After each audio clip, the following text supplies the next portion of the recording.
नमस्कार विद्यार्थियों, वेदांत क्लासेज में आप सभी का हार्दिक स्वागत व अभिनंदन। विद्यार्थियों, हम चर्चा कर रहे थे राष्ट्रपति टॉपिक के ऊपर। इसके ऊपर राष्ट्रपति टॉपिक के ऊपर चर्चा कर रहे थे। राष्ट्रपति पे काफ़ी क्लास अपनी हो चुकी है और राष्ट्रपति का जो उल्लेख मिलता है वो भारतीय संविधान के भाग 5 में मिलता है। कौन से मिलता है? भाग 5 में मिलता है। ये आपको अच्छी तरह पता है, क्योंकि इससे पहले अगर बात करें हम इंडियन कॉन्स्टिट्यूशन में, भारतीय संविधान में टोटल भाग कितने हैं? 22। कितने हैं? 22 भाग है। अब 22 भाग में से हमने भाग संख्या 1 पढ़ लिया, जिसमें संघ व राज्यों से संबंधित प्रावधान किया गया है। भाग 2 में नागरिकता से संबंधित प्रावधान किया गया है और भाग 1 में जो आर्टिकल आते हैं वो 1 से लेकर 4 तक अनुच्छेद आते हैं, क्योंकि टोटल जो इन 22 भाग में आर्टिकल छिपे हैं वो 395 है। इंडियन कॉन्स्टिट्यूशन में, भारतीय संविधान में कितने अनुच्छेद है टोटल? 395, ध्यान रखना। अब 395 है तो 22 तो ये हो गया क्या? भाग हो गए, और 395 हो गया आर्टिकल। अब अगर देखें तो भाग 1 में जो आर्टिकल आते हैं वो 1 से लेकर 4 तक आएंगे, और भाग 2 में जो आर्टिकल आएंगे वो 5 से लेकर 11 तक। कहाँ तक आएंगे? 5 से लेकर 11 तक। फिर इसके बाद में जो अगला भाग आता है वो आता है भाग संख्या 3, और भाग संख्या 3 का जो नाम मिलता है वो मिलता है मूल अधिकार, फंडामेंटल राइट्स। ठीक है। अब भाग 3 का जो उल्लेख मिलता है तो उसमें अगर हम देखें विद्यार्थियों, भाग 3 में, तो भाग 3 में किसका उल्लेख मिलता है? मूल अधिकारों का। किसका मिलता है? मूल अधिकारों का उल्लेख मिलता है। ठीक है। और इसमें जो आर्टिकल आते हैं वो कौन से आते हैं? इसमें आर्टिकल आते हैं कहां से कहां तक? 12 से लेकर 35 तक आते हैं। ठीक है। इसी प्रकार जो अगला भाग आता है उसका नाम है भाग संख्या 4। तो भाग संख्या 4 का जो नाम है वो है नीति निर्देशक तत्वों से संबंधित प्रावधान किया गया है इसमें। अब नीति निर्देशक तत्वों से संबंधित प्रावधान किया गया तो इसमें आर्टिकल कौन से आते हैं? 36 से लेकर 51 तक आते हैं। कहां तक आते हैं? 36 से लेकर 51 तक आते हैं। अब आज हम जो पढ़ रहे हैं वो भाग 5 के बारे में पढ़ रहे हैं। तो भाग 5 में जो आर्टिकल आएंगे वो 52 से शुरू होंगे। 52 से लेकर कहां तक शुरू होंगे? 151 तक। तो भाग 5 में जो आर्टिकल आएंगे 52 से लेकर 151 तक आएंगे। अब इसमें जो भाग 5 है तो इस भाग 5 में तो और भी बहुत सारा प्रावधान किया गया है, मतलब संघ के बारे में प्रावधान मिलता है इसमें। इंडियन कॉन्स्टिट्यूशन का जो भाग 5 है इसमें संघ यानी कि केंद्र के बारे में उल्लेख किया गया है। केंद्र की जो पूरी कार्यपालिका है उसके बारे में प्रावधान किया गया है। कार्यपालिका हो चाहे विधायिका हो, सब कुछ आ जाता है इसमें। संघ या केंद्र सरकार के बारे में प्रावधान, इससे संबंधित प्रावधान है। अब भाग 5 में देखो क्या क्या आता है। एक तो हम राष्ट्रपति के बारे में पढ़ते हैं। किसके बारे में पढ़ते हैं? तो आपसे पूछा जाए राष्ट्रपति का उल्लेख कौन से भाग में मिलता है? भाग 5 में मिलता है, जैसी बात है, क्योंकि भाग 6 से राज्य की पॉलिटिकल साइंस स्टार्ट हो जाती है। फिर इसके बाद में हम उपराष्ट्रपति को पढ़ते हैं। किसको पढ़ते हैं? उपराष्ट्रपति को पढ़ते हैं। और उपराष्ट्रपति पढ़ने के बाद में मंत्री परिषद पढ़ते हैं। पूरी जो केंद्र की मंत्री परिषद राज्यों में भी होती है ना, ये कहाँ की मंत्री परिषद है? केंद्र की जो मंत्री परिषद है। जैसे अमित शाह वगैरह जो गृह मंत्री है, आपने सुना होगा, रक्षा मंत्री राजनाथ सिंह है, तो जो सेंटर पे है ना वो उन मंत्रियों के बारे में पढ़ना होता है। इसी प्रकार राज्यों में भी मंत्री होते हैं। इस राज्यों में आपने देखा होगा सुरेश रावत मंत्री है, और भी अन्य मंत्री बहुत सारे, दिया कुमारी वगैरह, ये तो उप मुख्यमंत्री भी है, लेकिन अन्य मंत्री का पद भी दे रखा है इनको। तो केंद्र की मंत्रिपरिषद के बारे में पढ़ेंगे। इसके अलावा महान्यायवादी, इसके बारे में पढ़ते हैं। महान्यायवादी, अटॉर्नी जनरल ऑफ इंडिया, इसके बारे में पढ़ना होता है। इसके अलावा पूरी संसद के बारे में इसमें पढ़ना होता है। और अच्छी तरह पता है आपको, संसद के 2 हाउस होते हैं। लोअर हाउस को क्या बोलते हैं? लोकसभा। और अपर हाउस को क्या बोलते हैं? राज्यसभा। और संसद का अभिन्न क्या होता है? राष्ट्रपति होता है। तो आप चाहे संसद पढ़े चाहे अलग से राष्ट्रपति पढ़े तो भी आपको राष्ट्रपति पढ़ना होगा। ठीक है ना। इसके अलावा इसी में ही दे रखा है सुप्रीम कोर्ट। क्या दे रखा है? Supreme court. सुप्रीम कोर्ट का उल्लेख मिलता है आर्टिकल 124 से लेकर 147 तक। स्पष्ट रूप से इस भाग 5 और भाग 5 में जो आर्टिकल आते हैं वो 52 से आते हैं। कहां से? 52 से लेकर 151 तक। तो स्पष्ट है, इसके बीच में आ रहा है ये। फिर एक पढ़ते हैं हम केग के बारे में, नियंत्रक है महालेखा परीक्षक, कंट्रोलर ऑडिटर जनरल। इसका उल्लेख मिलता है 148 से लेकर 151 तक। तो 151 तक लास्ट जो इस भाग 5 में जो आता है वो कौन आता है? केग के बारे में आता है। ठीक है ना। राष्ट्रपति हो गया, उपराष्ट्रपति हो गया, मंत्रिपरिषद, और मंत्रिपरिषद का हेड कौन होता है? प्रधानमंत्री होता है। तो इसी भाग 5 में हम प्रधानमंत्री के बारे में पढ़ेंगे, और प्रधानमंत्री के साथ ही उप प्रधानमंत्री के बारे में पढ़ेंगे। के बारे में पढ़ेंगे, उप प्रधानमंत्री के बारे में पढ़ेंगे, क्योंकि उप प्रधानमंत्री का हालांकि संवैधानिक पद का उल्लेख नहीं मिलता, लेकिन व्यवहार में उप प्रधानमंत्री बनाया जाता था। जैसे आपने सुना होगा सरदार वल्लभ भाई पटेल को उप प्रधानमंत्री बनाया गया था। इसके अलावा ये हो गया, मानववादी हो गया, और तो क्या हो गया, ठीक है। लगभग ये सारे टॉपिक हमें इसमें कवर करने हैं। तो अपना चल रहा है राष्ट्रपति। क्या चल रहा है? राष्ट्रपति। और राष्ट्रपति पर काफी क्लासें हो चुकी है। राष्ट्रपति का उल्लेख जैसे मैंने आपको एक ट्रिक भी बताई थी, और उस ट्रिक के अनुसार आर्टिकल 52 में क्या बताओ, 52 से शुरू होता है, राष्ट्रपति पद का उल्लेख मिलता है। किसका उल्लेख मिलता है? पद का। 53 में क्या है? क्या है? शक्ति या पावर। 54 में क्या है? निर्वाचन मंडल। क्या है? निर्वाचन मंडल है। फिर उसके बाद में 55 में क्या है? निर्वाचन की प्रक्रिया क्या होती है, कैसे इनका निर्वाचन होता है। 56 में क्या है? कार्यकाल। कितना होता है इसका कार्यकाल? लेकिन उससे पहले भी हटाया जा सकता है महाभियोग प्रक्रिया से। फिर 57 में क्या है?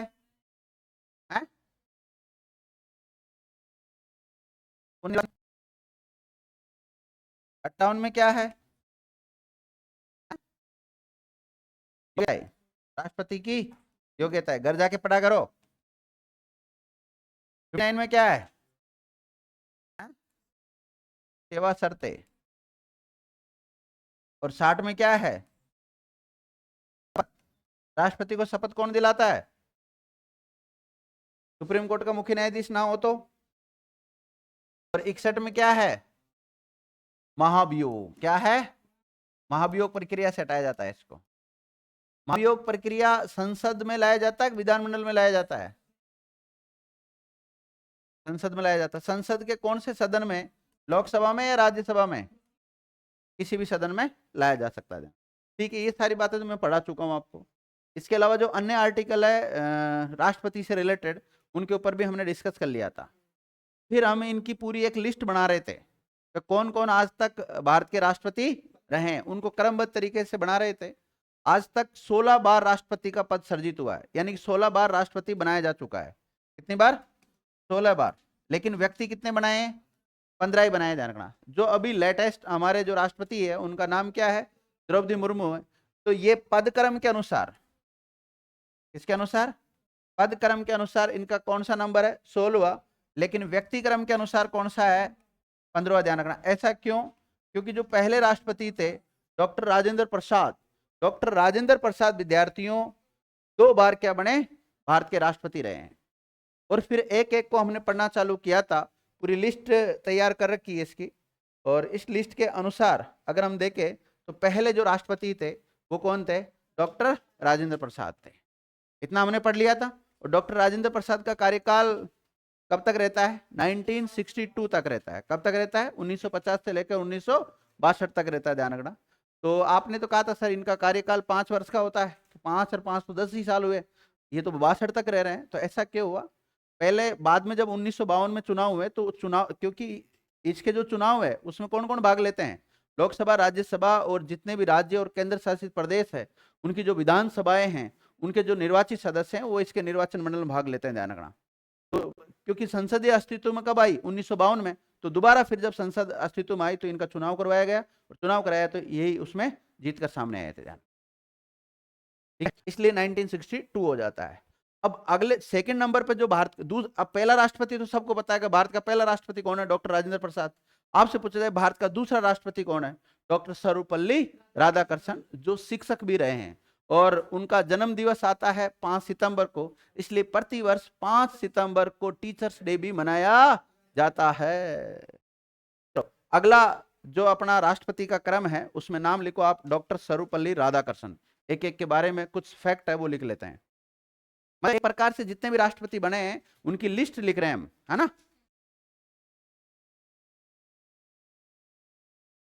कितनी क्लास हो चुकी है इसमें राष्ट्रपति पे? पहले पता नहीं है। अगर हमारे यूट्यूब वगैरह और ये जो ऑनलाइन प्लेटफॉर्म है इसके अनुसार देखें तो हम लगभग 10 या 11 क्लास ले चुके हैं।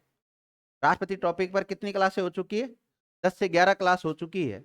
और ऑफलाइन के हिसाब से आप देखें, क्योंकि एक दिन में बहुत सारी क्लासें होती है, तो लगभग 2 या 3 बार हम राष्ट्रपति पढ़ चुके हैं, लंबी क्लास ले चुके हैं, मतलब 5-6 घंटे की लगभग। तो वैसे तो 10-11 घंटे की क्लास हुई है, पर अब बाकी जो बच रहा है उसको भी कवर करवा देते हैं। कोशिश करेंगे राष्ट्रपति को कंप्लीट कर देंगे, और समय बचेगा तो कोई नया टॉपिक स्टार्ट कर देंगे, है ना।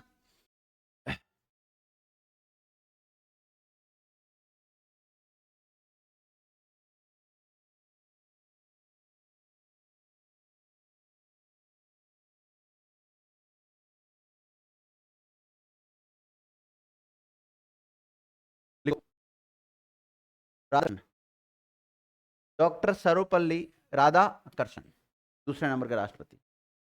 अब देखो इनका जीवन काल, खुद का जीवन काल देखें तो 1888 में इनका जन्म हुआ। जन्म कब हुआ? 1888 में। और इनका जो निधन या मृत्यु, वैसे तो निधन ही लिखना चाहिए, निधन हुआ इनका 1975 में।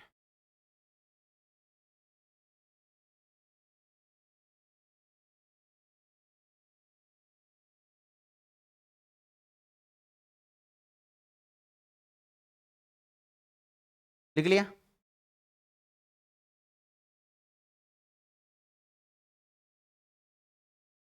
ये तो केवल इनके खुद के बारे में बेसिक जानकारी है। अगर हम देखें मुख्य रूप से तो हम क्या पढ़ रहे हैं? राष्ट्रपति पढ़ रहे हैं भारत का। तो भारत के दूसरे राष्ट्रपति के रूप में इनका कार्यकाल 1962 में स्टार्ट होगा और 67 तक रहेगा। तो इनका लिखो राष्ट्रपति के रूप में कार्यकाल, कार्यकाल लिख लो 13 मई 1962 से 12 मई या 13 मई, जो भी लिखना चाहते हो ना वो लिख लेना, क्योंकि जब तक दूसरा पदभार ग्रहण नहीं करता जब तक बने रहते हैं 1967 तक। तो 1962 से 67 तक। देखो यहां से इस लिस्ट में से सवाल कैसा आता है, एक तरफ इनका कार्यकाल दे देते हैं, एक तरफ राष्ट्रपति दे देते हैं, कौन सा सुमेलित है कौन सा सुमेलित नहीं है। ये डायरेक्ट भी कार्यकाल पूछा जा सकता है, एग्जामिनर कहीं से भी सवाल पूछ सकता है। 13 मई 1962 से लेकर 13 मई 1967 तक इनका कार्यकाल रहा है। लिखिएगा, ये भारत के दूसरे नंबर के राष्ट्रपति थे।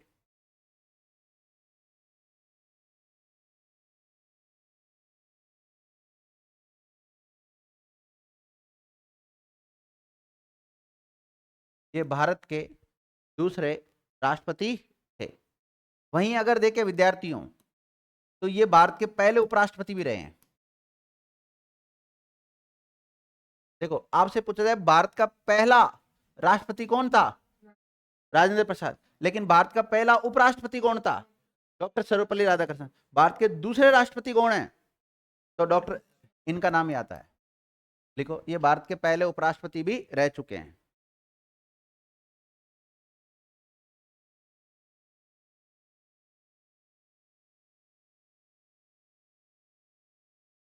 लिखिएगा, यह है प्रख्यात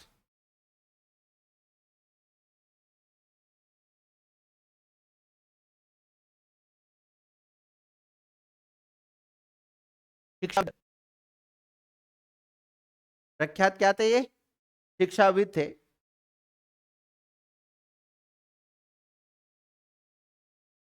दर्शन शास्त्र का जो ज्ञाता होता है उसको क्या बोलते हैं? दार्शनिक। देखो, ये महान दार्शनिक,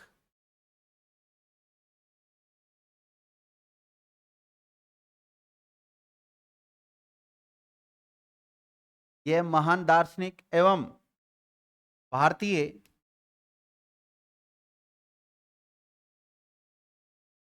संस्कृति के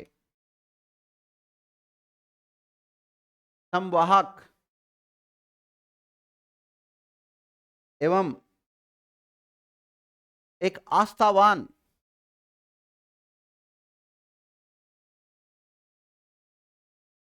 आस्थावान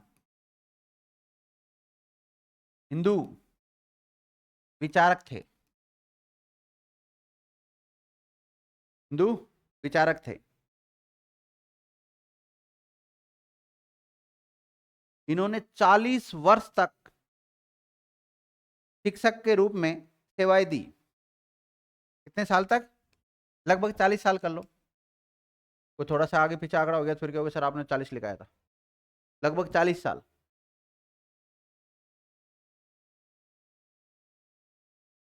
लिख लिया?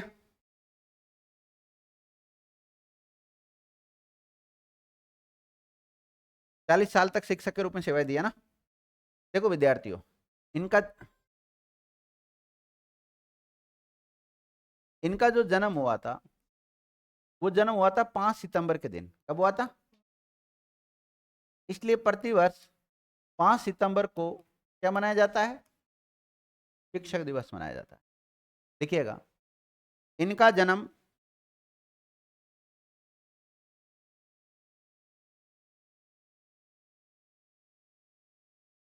इनका जन्म 5 सितंबर के दिन हुआ था, इसलिए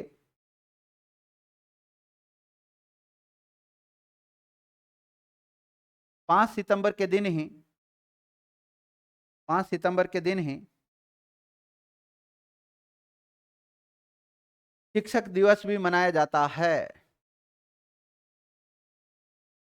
देखो, मैं जब 2008 में पहली बार जॉब लगा तो उस समय ये क्वेश्चन आया था, शिक्षक दिवस कब मनाया जाता है, कब मनाया जाता है। हालांकि मेरा उस समय गलत हुआ था, ठीक है। और उसके अलावा एक सवाल और पूछा था, वो मुझे हमेशा याद रहता है कि पाबूजी की फड़ का वाचन करते समय कौन से वाद्य यंत्र का प्रयोग किया जाता है। 17 साल हो गए उस जब से वो क्वेश्चन याद है दोनों, और मुझे लग रहा है उस समय दोनों क्वेश्चन ही गलत हुए होंगे। बाबूजी वाला तो सही हुआ था, खैर ये तो 100% गलत हुआ था मेरा। लिख लिया? क्या लिखा आपने? इनका जन्म कब हुआ? 5 सितंबर 1888 को हुआ, और इसलिए 5 सितंबर को क्या मनाया जाता है? शिक्षक दिवस। क्यों मनाया जाता है शिक्षक? क्योंकि ये खुद शिक्षक थे, और शिक्षक होते हुए बाद में कितने बड़े इस पद पर चले गए थे। कितना बड़ा संवैधानिक पद है। भारत का सबसे बड़ा संवैधानिक पद ही कौन सा है? राष्ट्रपति। ध्यान रखना, उस पद पर ये चले गए। इसलिए इनकी जयंती के रूप में इस दिवस को मनाया जाता है, ताकि इनको बार बार याद किया जा सके। ठीक है, देखो इनका जन्म तिरुलन्नी में हुआ था। कहाँ हुआ था? तिरुलन्नी में हुआ था। अब तिरुलन्नी कहाँ है भाई? तमिलनाडु। तमिलनाडु में इनका जन्म हुआ था, तमिलनाडु के थे ये।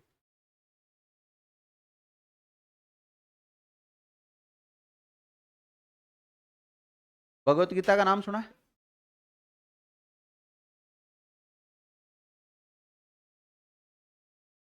देखो, यही भगवत गीता के, या ऐसे लिख सकते हैं, इन्होंने भगवत गीता का पहली बार अंग्रेजी में व्याख्या की। यानी कि भगवत गीता का इंग्लिश में पहला व्याख्याकार कौन था? डॉक्टर सर्वपल्ली राधाकृष्णन था। ध्यान रखना। भारत में पहला राष्ट्रीय आपातकाल कब लगा है? राष्ट्रीय आपातकाल का उल्लेख मिलता है ना भाग 18 में। किस मिलता है? भाग 18 में। तो पहली बार राष्ट्रपति शासन जो लगा वो कब लगा था? है? जोर से बोलो।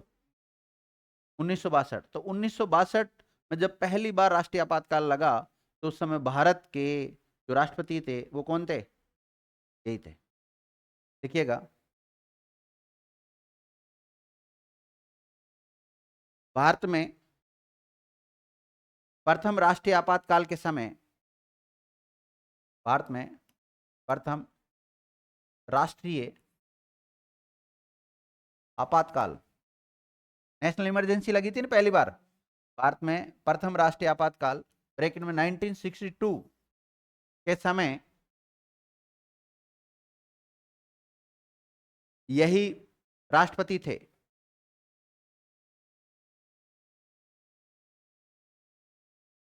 देखो, इन्हें भारत रत्न से भी सम्मानित किया जा चुका है।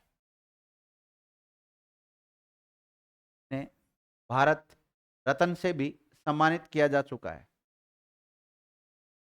भारत रत्न को रेखांकित करो। किसको रेखांकित करोगे? भारत रत्न को। विद्यार्थियों, भारत रत्न ना भारत का सर्वोच्च नागरिक सम्मान है। क्या है? भारत का सर्वोच्च नागरिक सम्मान है। भारत का सर्वोच्च नागरिक सम्मान है। देख लिया? अब देखिए, भारत का सर्वोच्च नागरिक सम्मान कौन सा है? ये भी सवाल बन सकता है, कोई जरूर नहीं है कि राधा कृष्ण को दिया गया तो ही यहां से सवाल बनेगा। आपसे ये भी पूछा जा सकता है भारत के कितने नागरिक सम्मान है? भारत में 4 नागरिक सम्मान दिए जाते हैं। सबसे बड़ा नागरिक सम्मान कौन सा होता है? भारत रत्न होता है। कौन सा होता है? भारत रत्न होता है। ये 4 नागरिक सम्मान है।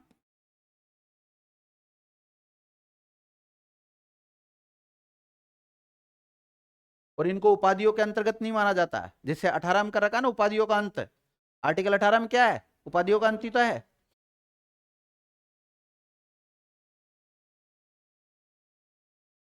पद्म विभूषण।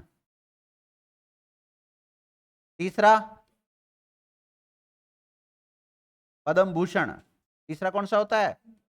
ये जो एक्स्ट्रा बातें लिखाता हूं इनको कहीं अटका लिया करो। पद्मश्री। ये 4 प्रकार के भारत में नागरिक सम्मान दिए जाते हैं। सबसे बड़ा नागरिक सम्मान कौन सा है बताओ? उससे छोटा, उससे छोटा और उससे छोटा। ऐसे याद रखना है इनको।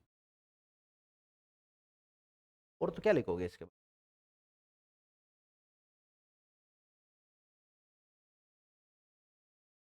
इसके अलावा विद्यार्थियों, ये जो आंध्र प्रदेश यूनिवर्सिटी है उसके कुलपति भी रह चुके हैं। लिखिएगा, ये आंध्र प्रदेश विश्वविद्यालय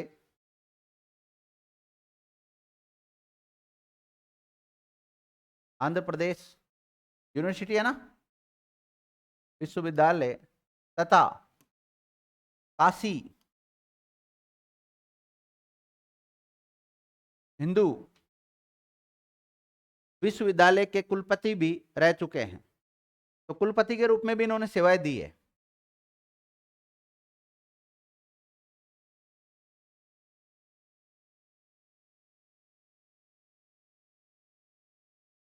क्या बोलते हैं आजकल इसको? BHU, Banaras Hindu university. क्या लिखा आपने?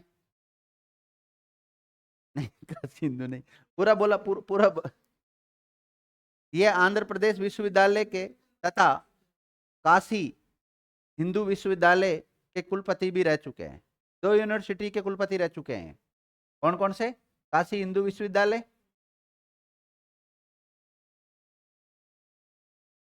काशी को बनारस कहते हैं, ध्यान रखना। तो बनारस हिंदू विश्वविद्यालय हो गया। अभी इसका नाम क्या हो गया? बनारस हिंदू यूनिवर्सिटी बोल दो, चाहे BHU। क्या हो गया? BHU। तो BHU के क्या रह चुके हैं? ये कुलपति भी रह चुके हैं। ठीक है। और तो कोई ज्यादा खास नहीं, पर्सन बनेगा तो इनमें से बन जाएगा। और जो अगला राष्ट्रपति आएगा उसका नाम लिखो विद्यार्थियों, डॉक्टर जाकिर हुसैन। अगला कौन सा बनेंगे? क्रम याद रखना इनका।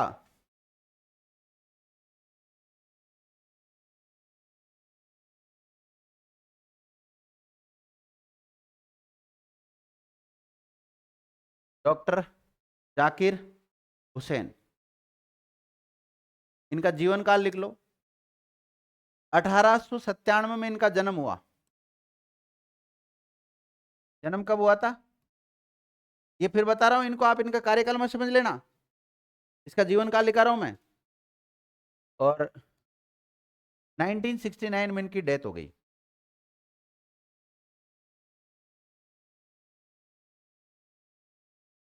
जन्म कब हुआ? 1897 में। और निधन कब हुआ? 1969 में।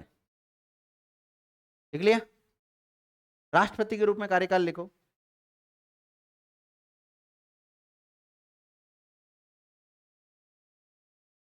13 मई 1967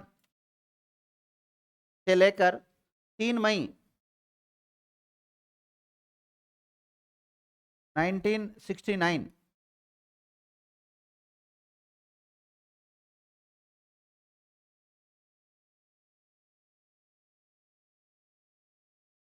ये लिखा हुआ दिखता नहीं क्या? 13 मई 1967, 13 मई 1969 तक रहे थे यहाँ, 13 नहीं 3 मई। ठीक है, लिख लिया यहाँ तक। अब देखो, अगर हम पदक्रम के अनुसार देखें तो इनका कौन सा नंबर आ रहा है? तीसरा आ रहा है। लेकिन इनके नाम से क्या लग रहा है, कौन से धर्म के होंगे ये? मुस्लिम धर्म के हैं। तो पहले मुस्लिम राष्ट्रपति कौन बने? डॉक्टर जाकिर हुसैन। और वैसे देखें तो ये भारत के तीसरे राष्ट्रपति थे। लिखिएगा, ये भारत के तीसरे राष्ट्रपति बने, तीसरे राष्ट्रपति बने।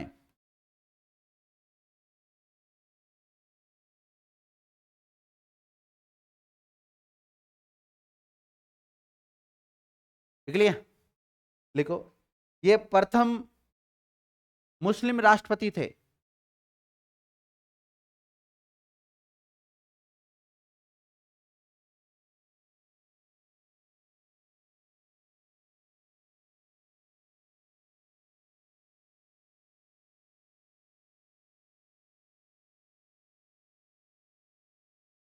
लिख लिया?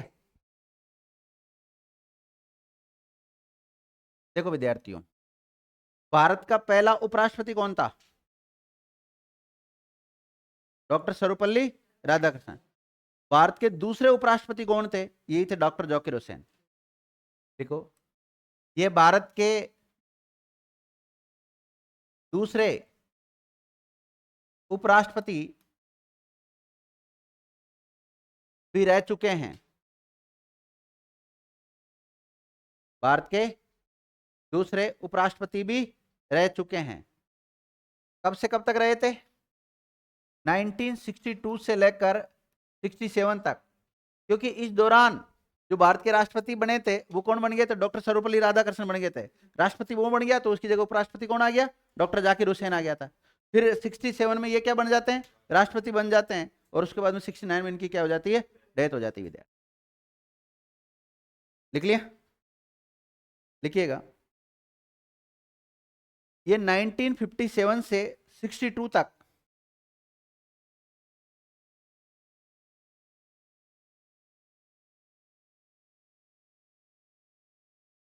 बिहार के राज्यपाल भी रहे थे। बिहार के राज्यपाल भी रह चुके हैं।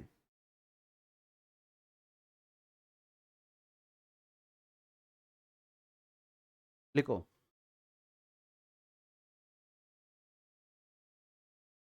इन्हें 1954 में पद्म विभूषण से सम्मानित किया गया। पद्म विभूषण से सम्मानित किया गया। कब किया गया था पद्म विभूषण? और पद्म विभूषण कौन सा सम्मान है भारत का?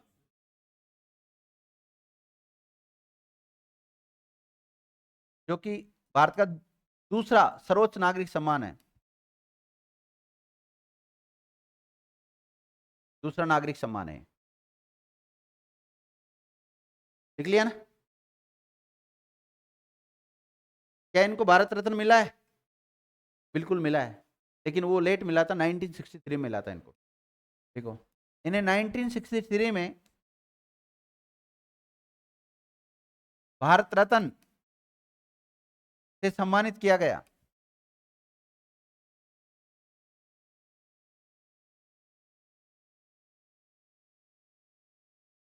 नाइनटीन 1963 में भारत रत्न से भी सम्मानित किया गया। देख लिया? देखिए, इनका जन्म विद्यार्थियों हैदराबाद में हुआ। एक प्रकार से ये कह सकते हैं तेलंगाना से है। ये कहां से है? देखो, इनका संबंध हैदराबाद, पहले आंध्र प्रदेश में आता था हैदराबाद, लेकिन 2014 के बाद में किस में आ गया? तेलंगाना में आ गया। मेरा आपसे एक सवाल, तेलंगाना भारत का राज्य कब बना? तेलंगाना भारत का राज्य कब बना? किससे अलग हुआ था?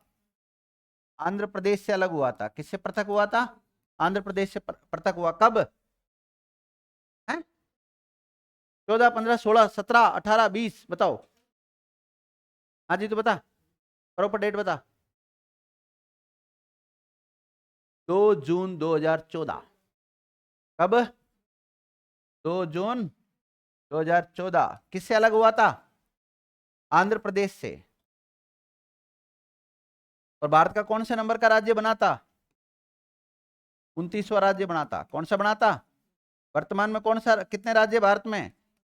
28। ध्यान रखना। बताओ, भारत का 28वां राज्य कौन सा बना था? भारत का 28वां राज्य कौन सा बना था? 27वां कौन सा बना था? 26वां कौन सा बना था? बताया था ना आपको। छत से उतर जा। तो झारखंड बना था। 28वां कौन सा बना था? झारखंड बना था। किससे अलग हुआ था? बिहार से अलग हुआ था। कब बना था? अच्छा, 1 नवंबर 2000 को। नहीं सॉरी, अरे नहीं, उल्टा आएगा ना, 15 आएगा ना। 15 नवंबर 2000 को बना। और ये बना था 9 नवंबर को 2000 को बना। और ये कब बना था? 1 नवंबर 2000 को बना था। तो भारत का 26वां राज्य 1 नवंबर 2000 को बना था।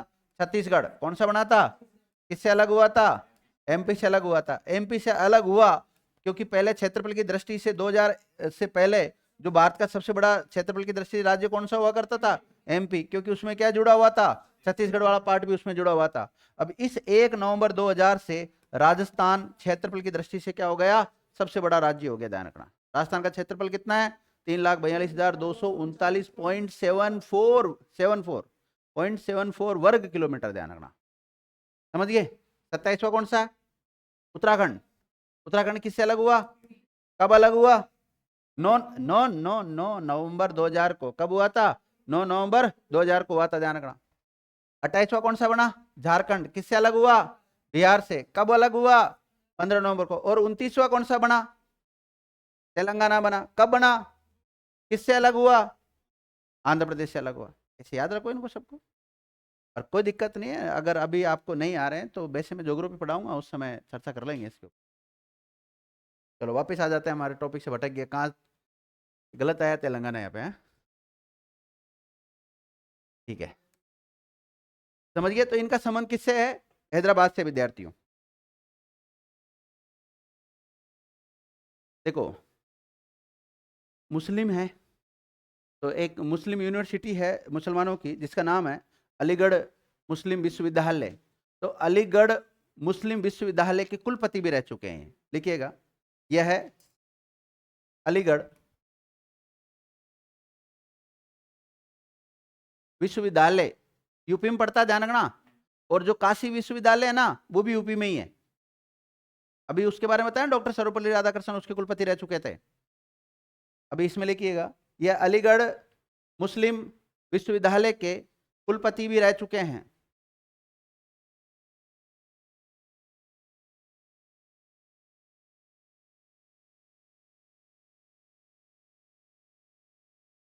लिख लिया? तो भारत का पहला उपराष्ट्रपति कौन था? डॉक्टर सर्वपल्ली राधाकृष्णन। भारत, सही बोल रहे हो, डॉक्टर सर्वपल्ली राधाकृष्णन। भारत के दूसरे? जाकिर हुसैन। भारत का पहला राष्ट्रपति? दूसरा? तीसरा? जाकिर हुसैन। पहला मुस्लिम राष्ट्रपति?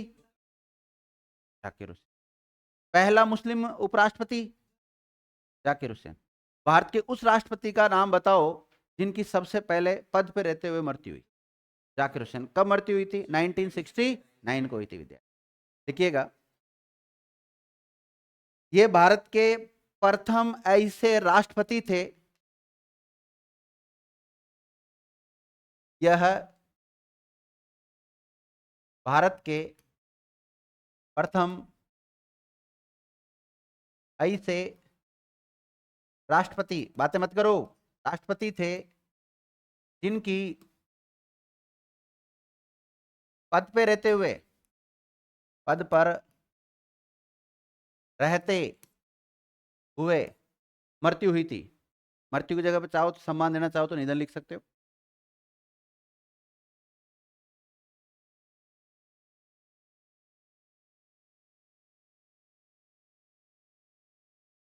लिख लिया?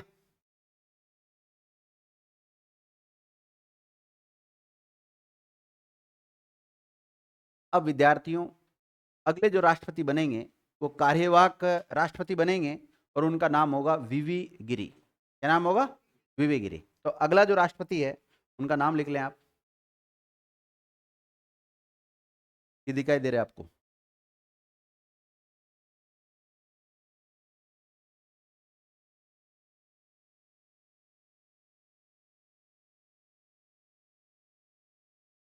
वीवी गिरी। पूरा नाम लिख लो इनका, वराहगिरी वेंकटगिरी।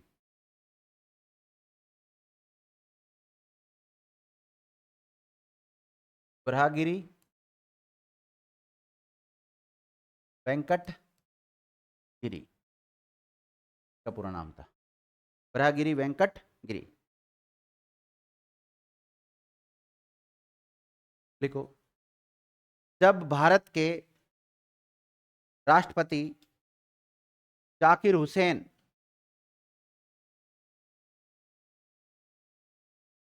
जाकिर हुसैन की पद पे रहते हुए, पद पर रहते हुए मृत्यु हो गई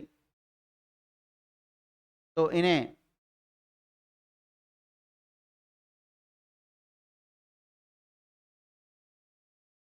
3 मई 1969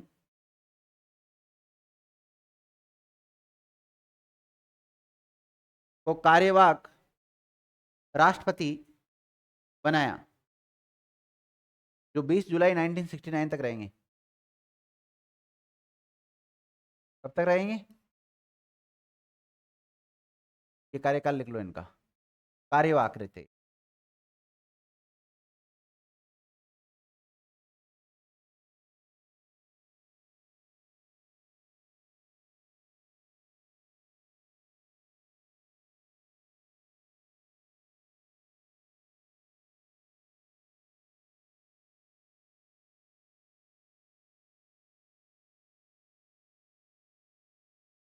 देखो विद्यार्थियों, इस लिस्ट को पढ़ने का एक और तरीका होता है। तरीका ये होता है कि जितने भी राष्ट्रपति बने उनका नाम लिख दो और ज़्यादा से ज़्यादा उनका क्या लिखा दो आप? कार्यकाल लिखा दो। 1950 से लेकर 1962 तक, दूसरा 62 से 67 तक। कोई जरूरी नहीं अंदर की डेट भी लिखा हो, पर हम ये चाह रहे हैं कि सभी के बारे में कुछ इनकी जो जानकारी है वो भी थोड़ा थोड़ा जान लेते हैं। कई बार यहाँ से भी क्वेश्चन बने हैं। भाई कोई भी टॉपिक को पढ़ो तो थोड़ा अच्छे लेवल पे पढ़ना चाहिए, ताकि आप किसी भी एग्जाम की तैयारी करो तो आपका क्वेश्चन गलत ना हो। समय का कोई पता नहीं है, आज आप क्या टारगेट लेकर आए हो, कल आपका टारगेट चेंज हो सकता है। आपके सामने जीता जागता उदाहरण है। मैंने कभी नहीं सोचा था मैं बच्चों को खड़ा होकर पढ़ाऊंगा, जीवन में कभी भी नहीं सोचा था। और टीचर का नाम लेते तो नफरत होती थी, नहीं टीचर थोड़ी बनूंगा मैं तो पुलिस बनूंगा।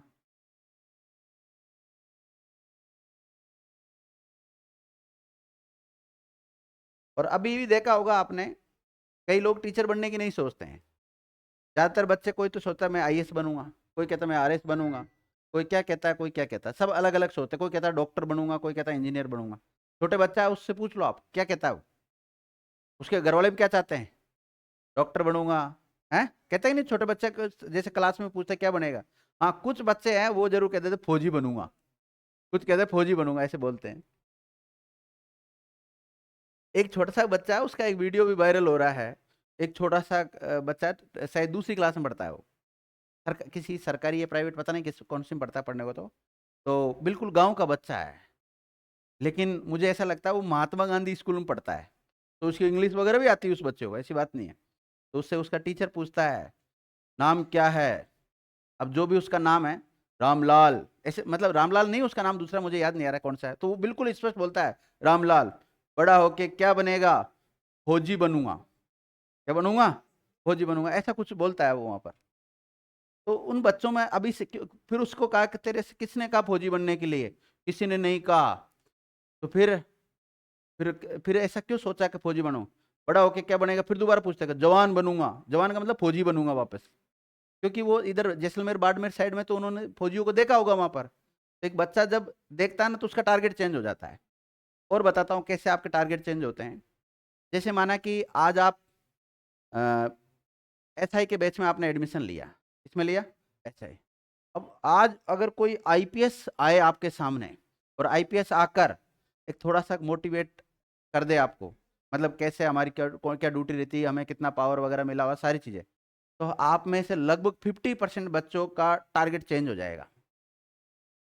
हो जाएगा ना कि नहीं मैं तो ऐसा ही नहीं, अब तो मैं आईपीएस ही बनूं। या कोई असिस्टेंट प्रोफेसर आ जाए और वो आके ये कहे, जैसे आप किसकी तैयारी कर रहे हो, सब इंस्पेक्टर की तैयारी कर रहे हो, आपके पास बीएड वगैरह कुछ भी नहीं है, क्योंकि टीचिंग लाइन में जाने के लिए आपके पास बीएड होना जरूरी है, बीएड या बीएसटी जो होती है। अब वो असिस्टेंट प्रोफेसर वो आया, उसने कहा कि भाई आपने पढ़ाई कहाँ तक कर रखी? तो किसी बच्चे ने कहा मैंने बीए कर रखी है, कोई कह रहा मैंने एमए कर रखी है। तो एमए के बाद में आप नेट कर सकते हो। क्या कर सकते हो?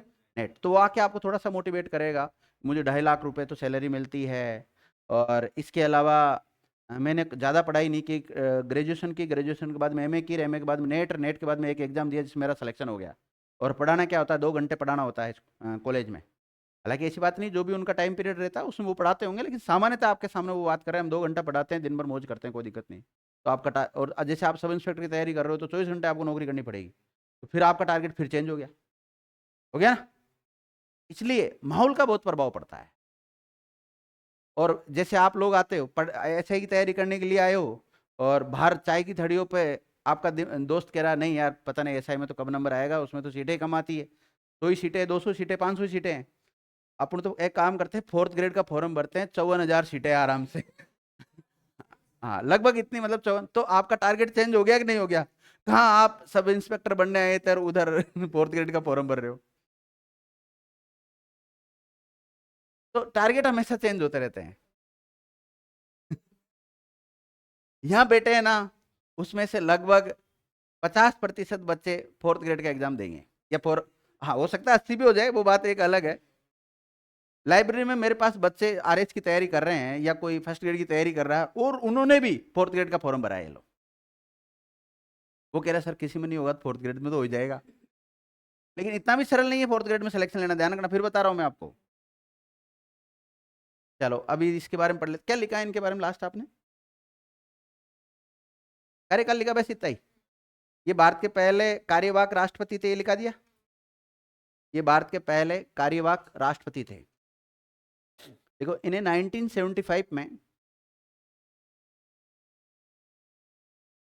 इन्हें 1975 में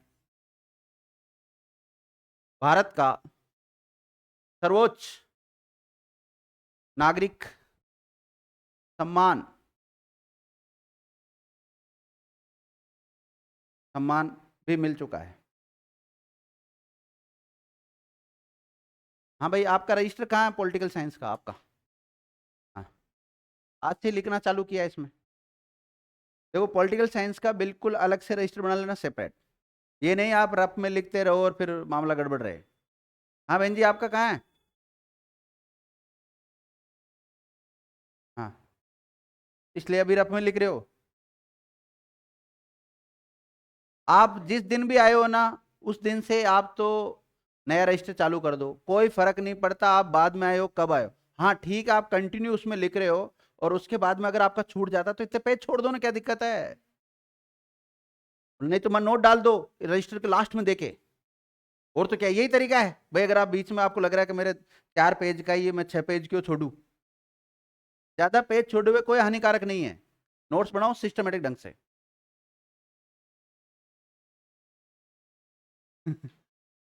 हाँ क्या लिखा है? सर्वोच्च नागरिक सम्मान मिल चुका है, मतलब भारत रत्न मिल चुका है। ब्रेक में लिख लेना, भारत रत्न कब मिला इनको?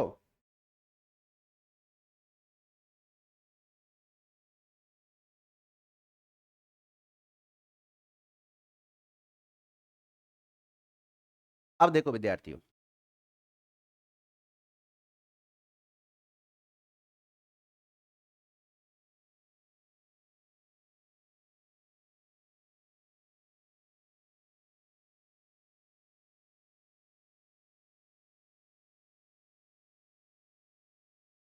एक समय ऐसा था जब डॉक्टर जाकिर हुसैन भारत के राष्ट्रपति थे। भारत के क्या थे?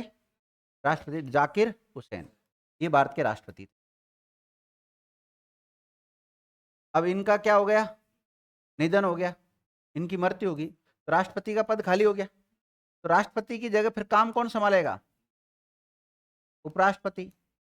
और उपराष्ट्र इनकी डेथ कब हुई थी? 1969 को हुई थी, 3 मई 1969 को हुई थी। फिर इसके बाद में जो कार्यभार संभाला वो उपराष्ट्रपति ने संभाला। और उपराष्ट्रपति कौन थे? वीवी गिरी। कौन थे? वीवी गिरी। और वीवी गिरी का जो कार्यकाल अभी मैंने लिखा है आपको, कितना रहा है इनका? 3 मई 1969 से लेकर 20 जुलाई 1969। इन्होंने कहा, इनके पास एक पद हुआ करता था उपराष्ट्रपति का पद, तो इन्होंने उपराष्ट्रपति के पद से क्या दे दिया? त्याग पत्र दे दिया। तो स्वतः ही इससे त्याग पत्र होगा कि नहीं होगा इनका? तो अब ऐसी स्थिति में राष्ट्रपति का पद भी खाली हो गया, उपराष्ट्रपति का पद भी खाली हो गया।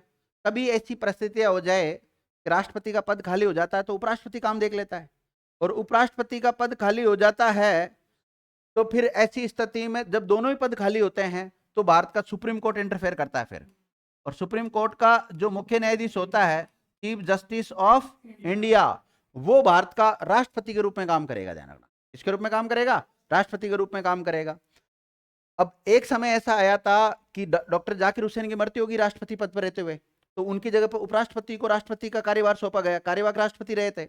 और फिर उसके बाद में इन्होंने भी क्या करा? त्याग पत्र दे दिया। त्याग पत्र दे दिया तो ऐसी स्थिति में जो सुप्रीम कोर्ट के चीफ जस्टिस से उस समय तत्कालिक, तो उन्होंने कार्यवाहक राष्ट्रपति के रूप में काम किया था।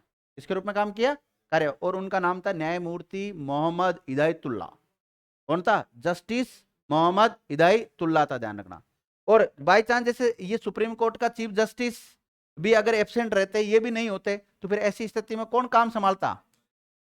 कोई वरिष्ठ न्यायाधीश, इसका सुप्रीम कोर्ट का ना। तो आज तक ऐसी स्थिति आई नहीं है, लास्ट यहां तक आई थी। अगला जो राष्ट्रपति बनेंगे भारत के, उनका नाम लिख लो। कौन सा? जाकिर हुसैन रहेगा ना। बीबी गिरी कार्यवाहक है, कार्यवाहक मानेंगे इसको। ये उपराष्ट्रपति थे ना पहले, जाकिर हुसैन जब राष्ट्रपति हुआ करते थे तो ये उपराष्ट्रपति। डॉक्टर तो जाकिर हुसैन फिर राष्ट्रपति बनने के बाद में जाकिर हुसैन थे पहले उपराष्ट्रपति थे, फिर वो राष्ट्रपति बन गए। तो राष्ट्रपति बन गए तो फिर उसकी जगह कौन कोई उपराष्ट्रपति तो बनेगा ना, तो उपराष्ट्रपति बीबी गिरी बनाता उसके बाद। और अभी भी आपको कोई दिक्कत है तो कोई टेंशन ना ले, आप जैसे उपराष्ट्रपति पढ़ोगे ना तो सारा कंसेप्ट क्लियर हो जाएंगे कौन किसके बाद आया था। मतलब ये नाम बड़े कंफ्यूज करते हैं, क्योंकि राष्ट्रपति में भी जाते हैं, कुछ उपराष्ट्रपति राष्ट्रपति भी बने और रियल में भी बने, मतलब उनका कार्यकाल वास्तव में राष्ट्रपति के रूप में चुनाव भी होकर आया उनका, और कुछ कार्यवाहक राष्ट्रपति के रूप में भी काम किया उन्होंने। और फिर प्रधानमंत्री भी आएंगे, सारे नाम एक जैसे लगते हैं, राष्ट्रपति राग, प्रधानमंत्री राग, उपराष्ट्रपति राय। लिख लिया आपने बीबी गिरी के बारे में? लास्ट फेट क्या लिखा था? हो गया तो कंप्लीट। अगला लिखो तुम तो, न्यायमूर्ति मोहम्मद हिदायतुल्ला। अगले जो भारत के राष्ट्रपति आएंगे वो आएंगे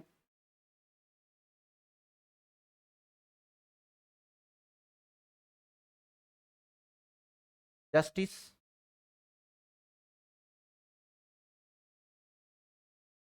मोहम्मद हिदायतुल्ला।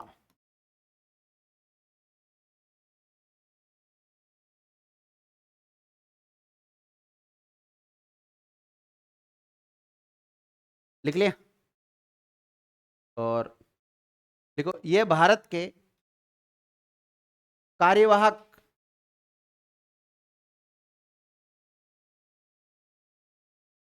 कार्यवाहक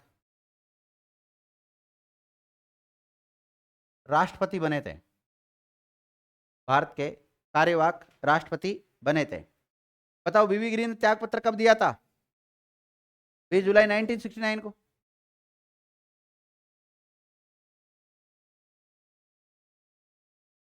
बीस जुलाई 1969 को से लेकर 24 अगस्त 1969 तक रहेंगे।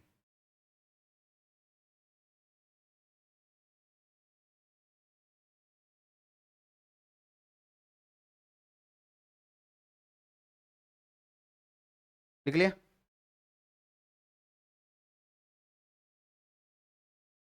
लिखो।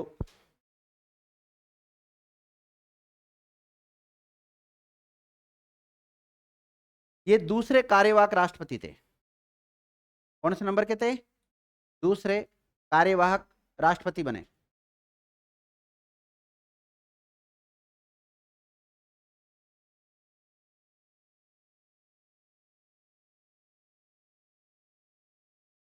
देखो, जो भारत का उपराष्ट्रपति होता है, भारत का जो उपराष्ट्रपति होता है वो राज्यसभा का पदेन सभापति भी होता है। राज्यसभा का पदेन सभापति, पदेन सभापति इसलिए बोल रहा हूं क्योंकि उसके पास उपराष्ट्रपति का पद है। अब जब भी उपराष्ट्रपति का पद खाली होता है तो उपराष्ट्रपति का मुख्य काम क्या है? राज्यसभा की अध्यक्षता करना। किसकी अध्यक्षता करना? राज्यसभा की अध्यक्षता करना। अब राज्यसभा के रूप में तो अगर देखें, अगर उपराष्ट्रपति का पद खाली हो जाता है तो राज्यसभा में जो उपसभापति होता है वो काम संभाल लेता है वहां तो पूरा। और उपसभापति का भी अगर पोस्ट खाली हो जाता है तो राज्यसभा के जो अन्य मेंबर होते हैं वो काम संभाल लेते हैं, पूरा एक पैनल होता है उनके। उपसभापति भी अगर एब्सेंट है तो उसकी जगह काम कौन करेगा? और उपराष्ट्रपति के रूप में उपराष्ट्रपति का कोई काम नहीं है। उपराष्ट्रपति के रूप में कोई काम नहीं है। या तो राज्यसभा के सभापति के रूप में काम करता है वो, या फिर कोई राष्ट्रपति का पद खाली हो जाता है तो कार्यवाहक राष्ट्रपति के रूप में काम करता है। दो ही काम है, लेकिन उपराष्ट्रपति के रूप में कोई काम नहीं है उसका। तो ऐसी स्थिति में जब ये जो बीवी गिरी थे, इनको कार्यवाहक राष्ट्रपति बना दिया गया था। इन्होंने कार्यवाहक राष्ट्रपति मान लो आप, या उपराष्ट्रपति मान लो, उस पद से इन्होंने क्या दे दिया? त्याग पत्र दे दिया। तो ऐसी स्थिति में देखो, राष्ट्रपति का पद खाली हो गया, उपराष्ट्रपति का पद खाली हो गया। अब काम कौन संभालेगा? भारत का जो सुप्रीम कोर्ट है, सुप्रीम कोर्ट का मुख्य न्यायाधीश। और उस समय कौन थे? जस्टिस मोहम्मद हिदायतुल्लाह। जस्टिस की जगह पर आप न्यायमूर्ति भी लिख सकते हैं, लिखिएगा। आपको पता है अभी रिसेंटली एक केस हुआ है एक कोचिंग संस्थान वाले के खिलाफ। उसमें उन्होंने कहा कि आईएएस बड़ा है या फिर जुडिशरी में जज बड़ा है,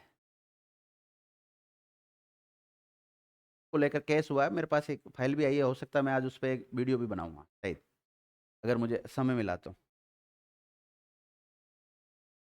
कलाम नहीं, भारत की सबसे बड़ी कोचिंग है, आईएएस दृष्टि है, उसके खिलाफ हुआ है।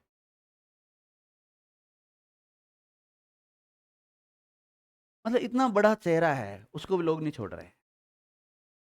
मैं भी चुप रहूंगा, इसमें कुछ नहीं बोलूंगा। मतलब उनकी जो व्यंग्यात्मक शैली है, उन्होंने जो, हालांकि उन्होंने देखो बच्चों को समझाने के लिए जो किया होगा, लेकिन न्यायपालिका है, स्वतंत्र न्यायपालिका, आपको पता है भारत में लोकतंत्र है। लोकतंत्र के 3 सिस्टम है, 3 विधायिका, कार्यपालिका और न्यायपालिका। न्यायपालिका इनसे बिल्कुल स्वतंत्र है, इनके ऊपर मतलब कार्यपालिका और विधायिका का कोई प्रभाव नहीं पड़ता है। लेकिन उन्होंने कहा भाई लास्ट में जाके शाम के टाइम एक जगह बैठते हैं सब जाके, तो ऐसा कोई आरोप प्रत्यारोप लगाया तो उसको कोर्ट ने प्रूफ माना है कि भाई उनके यूट्यूब चैनल पे उन्होंने ये बात बोली है, सही है, गलत नहीं है। वो इनके ऊपर जो मतलब उनको अभियुक्त बना दिया, आरोपी बनाया। और आपको पता है सुप्रीम कोर्ट और हाई कोर्ट की अगर कोई अवमानना करता है तो उस व्यक्ति के खिलाफ क्या की जा सकती है? कार्रवाई की जा सकती है ना? बताओ। इसलिए न्यायपालिका पे हमें पूरा विश्वास है। न्यायपालिका के बारे में टीका टिप्पणी ना करें, कोई शिक्षकगण भी ना करे, बच्चे भी ना करे तो बढ़िया है। बाकी अगर किसी का कोई वीडियो वायरल हो गया ना तो लेने के देने पड़ जाएंगे। कई बार होता है नेता बने के, अब जैसे अभी एसआई वाला विवाद चल रहा है, एसआई को लेकर ठीक है भाई, न्यायपालिका में भी सब भ्रष्ट लोग बैठे हैं, ऐसे आरोप प्रत्यारोप लगाते हैं लोग बाग। और सोशल मीडिया पर आपको पता है आजकल कोई भी कंटेंट वायरल हो सकता है। तो वायरल हो गया तो आप ये मत सोचना हम कैसे पकड़े जाएंगे, 2 मिनट में पकड़ लेगी पुलिस, ध्यान रखना। तो बड़ा सोच समझ के बोलना होता है इसलिए। अब उन्होंने वो थोड़ा हंसी मजाक वाले व्यक्ति है तो उन्होंने क्लास में बोल दिया ये चीज, और वो चीज क्लिप किसी ने निकाल के वायरल कर दी। एक बार बीच में माता सीते के बारे में भी उन्होंने कुछ कहा था, लेकिन उन्होंने वो उनका प्रूफ दिया फिर उन्होंने भाई प्रॉपर, मैंने कहाँ से पढ़ा, कहाँ से फिर मैंने उस पर बताया है। तो ज्यादा हाईलाइट होना भी हानिकारक होता है कई बार। ठीक है। अजमेर में केस दर्ज हुआ है। हाँ हाँ, 44-45 पेज की पीडीएफ है मेरे पास इसकी, अभी मैं बताऊंगा पूरा केस का, मतलब वो वीडियो बनाऊंगा उसमें सारी चीज बता दूंगा। अभी तो अपना इस पे चलते हैं। चलो क्या लिखा है? हम्म। दूसरे कार्यवाहक राष्ट्रपति के रूप में इन्होंने काम किया, लिखिएगा। जब कार्यवाहक राष्ट्रपति, जब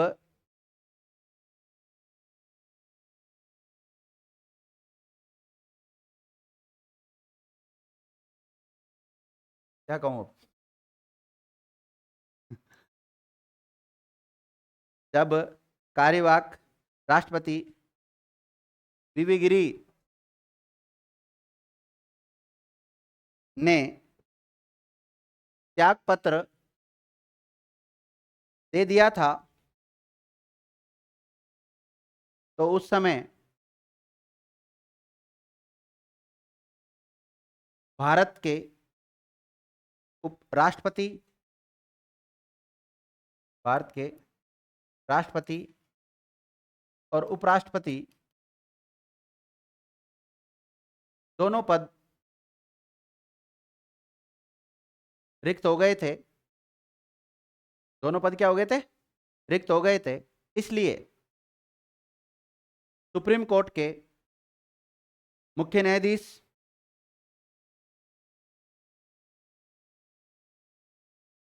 सुप्रीम कोर्ट के मुख्य न्यायाधीश भारत के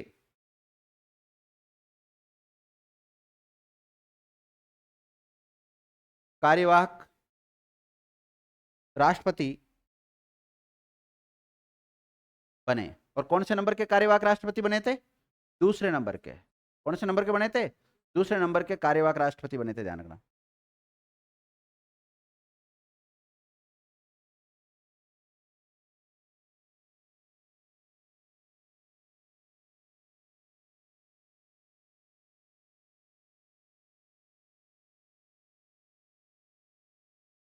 देखो, जब हम प्रियम्बल पढ़ते हैं, हम भारत के लोग वाली जो प्रस्तावना पढ़ते हैं, उद्देशिका जो पढ़ते हैं हम, उस उद्देशिका को जब पढ़ते हैं तो उसमें उसके बारे में अलग अलग विद्वान अलग अलग वक्तव्य देते हैं, अलग अलग कथन देते हैं। उस समय भारतीय प्रस्तावना के बारे में सुप्रीम कोर्ट के जो मुख्य न्यायाधीश रह चुके हैं और कार्यवाहक राष्ट्रपति भी रह चुके हैं, जस्टिस मोहम्मद हिदायतुल्लाह, उन्होंने कहा था ये संविधान की क्या है? आत्मा। नोट,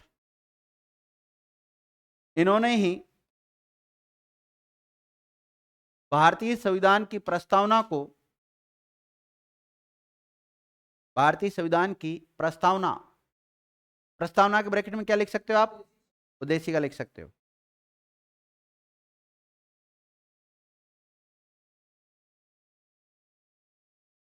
उद्देशिका को संविधान की आत्मा कहा।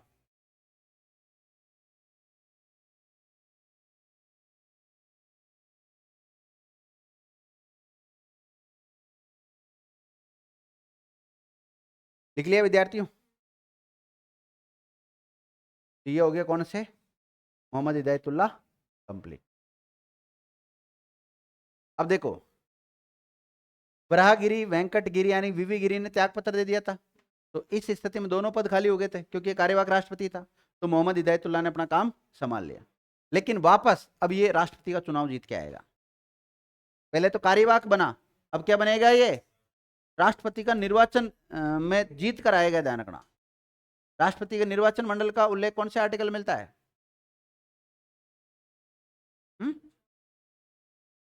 54 मिलता है। 55 में क्या है फिर? निर्वाचन की प्रक्रिया, ध्यान। ठीक है, तो पूरा निर्वाचन मंडल के द्वारा इसको चुना गया था। और वो कब चुना जाएगा? 1969 में आएगा, ध्यान रखना। लिखो, अब अगला जो भारत का राष्ट्रपति बनेंगे वो बनेंगे वीवी गिरी। अब वापस कौन बनेगा? वीवी गिरी बनेगा। अब चुनाव जीत के आएगा। पहले तो उपराष्ट्रपति था, उपराष्ट्रपति के रूप में, राष्ट्रपति के रूप में कार्यवाहक के रूप में काम किया इसने, अब प्रॉपर राष्ट्रपति बनेगा।